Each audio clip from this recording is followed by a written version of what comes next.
अस्सलामुअलैकुम भाईजान, की हाल ने? तबीयत से ठीक हो सी? उम्मीद करें ये अस सर आया अपने कारोबार छोटे जे कारोबार है सर।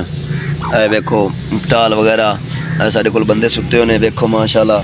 ए आरा जे ए पीटर ते ए साढ़े नजाब परिंदे ने, बड़े प्यारे परिंदे ने सर। ते कोई साड़ी वीडियो यार लाइक किया करो, सब्सक्राइब किया करो चैनल नू। ए वेखो माशाल्लाह तितर बैठा जे नर जे, ए वेखो। ते एदे नाल दी मादी ओ पिंजरे च पई है। ए साडे कारोबार है। चाचा रफीक, की हाल ने तेरे? तबीयत सेहत ठीक है? तुझे उच्चा बोल। ठीक है। और तबीयत सेहत निज़ाम कैसा चलता पिया? बस सही है। इतने मेरे को बांधे तुम खुशी का महसूस होंदी है का नहीं होंदी? क्यों नहीं। और तबीयत सेहत ठीक है?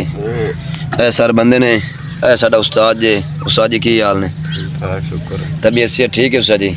निज़ाम शिजाम कैसा चलता पिया? बस शुक्र। हुक्का शुक्का धरे हुए मिले थानू? बिल्कुल। पींदे पे हो? चाह वगैरह हो गई है?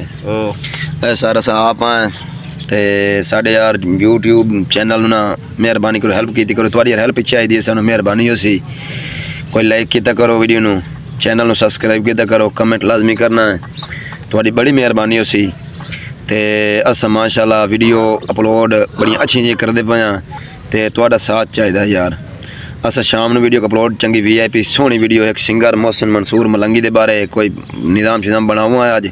इस वास्ते उस्ताद और मुलाकात की है ते उन्होंने अज मिलते पे हाँ, ते माशाल्लाह ओहदे बारे कोई अस वीडियो अपलोड करें। शुक्रिया सर।